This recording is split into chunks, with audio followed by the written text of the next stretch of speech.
Oh, it's Tinky Winky!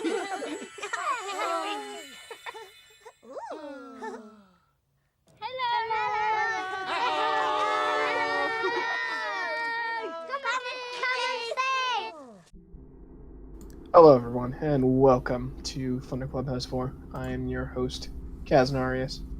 With me is Rin. Howdy. With me is Sliv. Hey. And today I am stuck, everyone. I do not know if what we are about to read is a troll pasta or a legit thing, or what it is. I'm caught. I'm caught between dimensions. I'm shifting realms, okay? It doesn't make any fucking sense. And we're gonna piece together. I named this story Poe's Law, but we will find out the title soon enough. Sliv, take us away. In the years since I stopped watching television, I've never forgotten about the Teletubbies. Something there hung with me. A foreboding something that the digitally enhanced colors, lilty, childlike music, and fluffy, impish dancing couldn't wipe away. Something darker than most expect. And no, I'm not haunted by the alleged liberal agenda of the show, and I don't care that a bunch of right-wing folks feel threatened by some puffy dancing TV people. No. It was something else that I couldn't put my finger on. What was it that resonated so deep in the core of me about Tinky Winky, Dipsy, Lala, and Poe? I woke one night in a sweat. The revelation came to me, and it shook me to my marrow. It was so much more complex than any child can grasp. So thick is the subtext that it could be misinterpreted or missed completely by the adults that are watching. Maybe those that feared the agenda only had it partly right. It's not a liberal agenda. It's simply a warning. Teletubbies is a dark, Orwellian nightmare about a genetically engineered slave-class creatures being systematically trained to become part of our society. In order for you to see what I mean, you need to TiVo or tape an episode. Just check the listings of your local PBS station.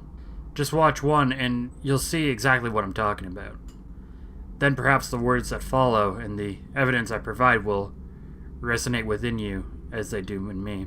While no backstory has ever been provided on the show about where the Tubbies are, or even who they came from, or even where they came from, one thing is clear. They are not in control of their own destiny.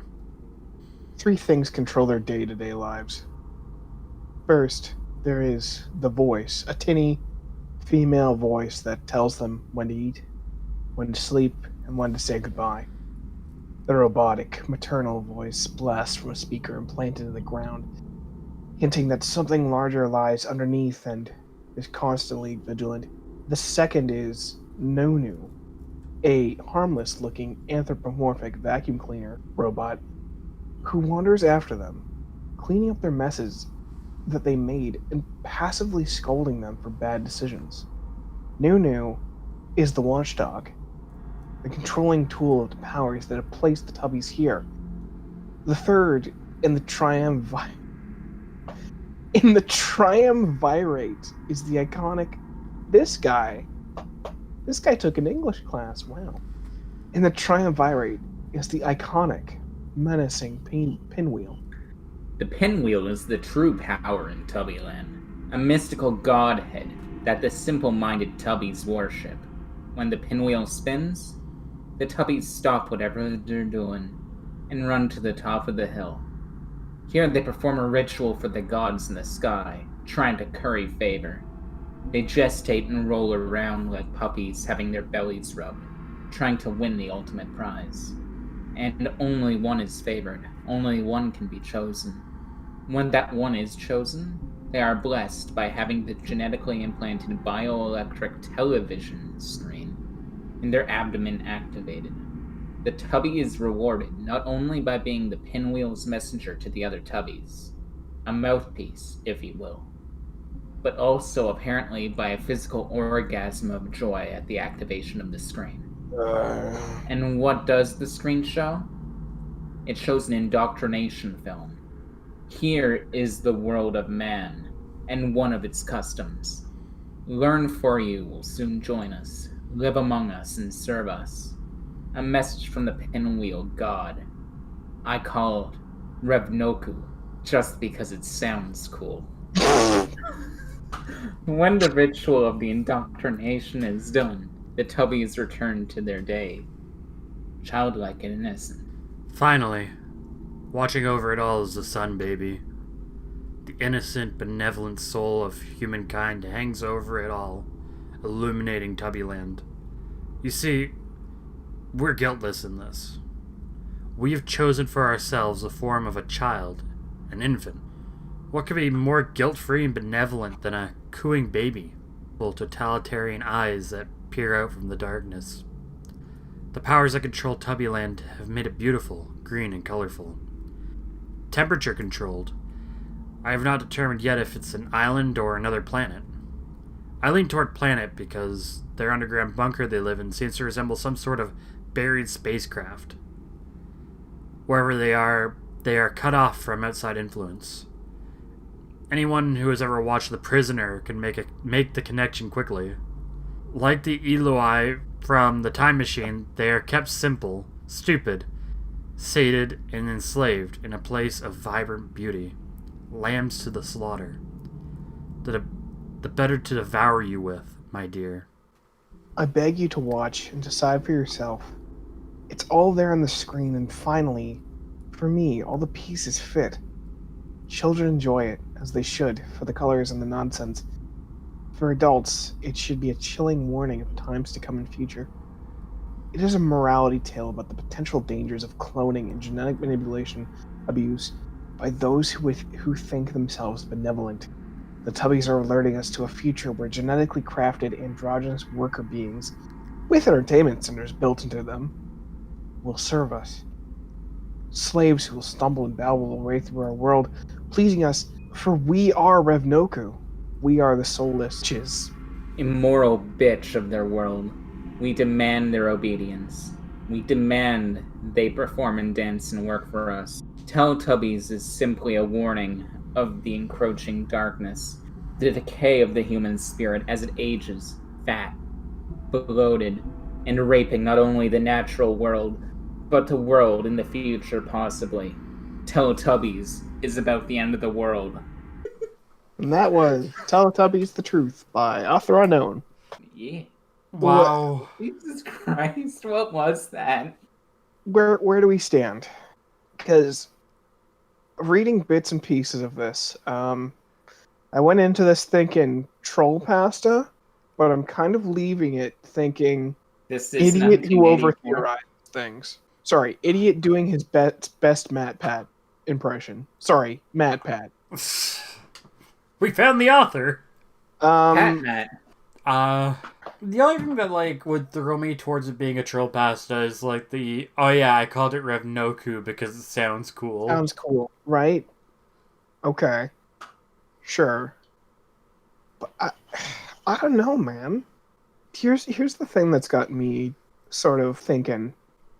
There's things like him referencing The Prisoner and The Time Machine. Like, I don't know about you, but I haven't seen either of these things. Mm-hmm. I haven't seen either of these pieces of media. And I feel like referencing weirdly obscure media to prove a point is almost a weird sign of But you can also tell that I don't know, it feels like also there's certain points where it goes from being oddly stupid to someone pulled out a thesaurus and just took the fanciest sounding word and just prompted him. triumvirate. Yeah. I haven't been able to figure it out, honestly. Oh, you're undecided. I'm pretty undecided. My only thing is that I feel like if it was a troll pasta, it would have gone farther. I also think if this was a troll pasta, it would be funny. Yeah, this wasn't really a funny one. This was just I don't know. alone. Like, is the joke? Like, we have to ask ourselves: is the joke itself that he's taking Teletubbies this seriously? And If if it that's really the joke, like, does it hit? And I yeah, don't think it does. a resounding no. A resounding no. I don't know. I think.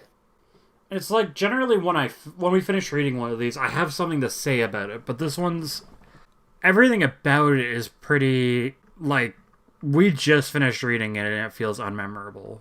Like I other don't know about you, than but I'm gonna think about Rev Noku for a long yeah, the pinwheel time. god.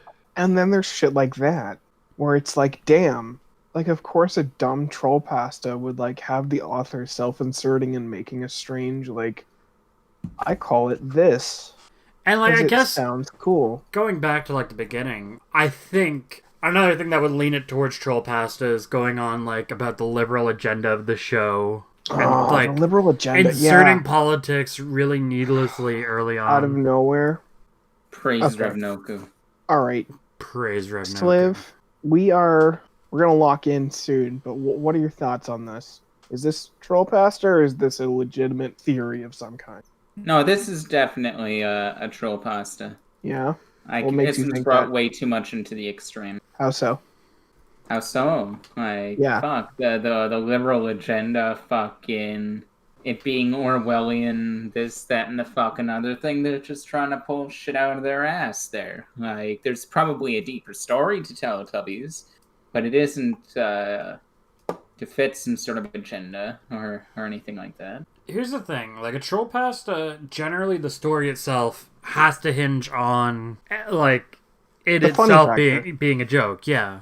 Yes. So when you do a troll pasta and the joke isn't funny, it just goes on and Yeah. it never hits a crescendo. Like you never have that. Like I think one of us exhaled air a little bit harder at one point, and I think it was just the Revnoku thing. Well, yeah.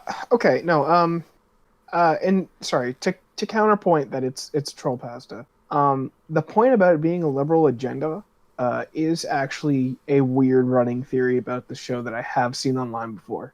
Okay. He's not just pulling that out of his ass. That is a strange thing that people looking into this TV show actually think.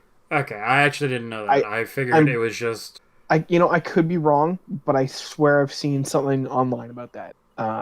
That's not a random thing. What is a random thing is him naming a character something that doesn't belong. I almost wonder in certain places if English is a second language. Like that one other word that I can't even remember now that's not super common that sounds Triumvirate. Triumvirate. We got In the first couple paragraphs, he says, "Oh, the revelation came to me and it shook me to my marrow." Like, I'm sure that one's also like that because who says that? Like, maybe you're trying to get the point across that like it shook you down beyond your bones. The marrow itself was shaking, but no one really says that. well, yeah. Shook me to my bones is in fact like a saying. Yeah. I think my honest to God lock is a kid who knows some big words or used a thesaurus. I don't think this is trolling. First of all, well, again, maybe theorizing about the Teletubbies is hilarious to this person. Maybe they think that as the joke is funny. I think that if this was trolling as well, we would have an author name. Post other shit that is equally stupid. But that's just this. It felt like this person was just sort of throwing this into the ether and being like, yeah, this'll sit with them. This'll make them think. I feel like this is something that they could have done in like 10th grade for an English class. Possible. I think possible for sure. Anyway, so I'm locking it in. My theory is that it is in fact a theory. What do you guys think?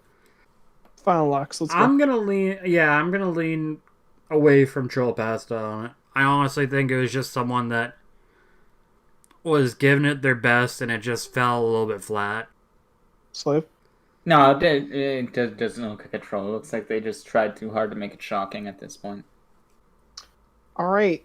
Well, thank you everybody for tuning in to ThunderClub House 4. You are so very welcome for my double entendre video title. Because it's Poe's Law, like the Teletubby.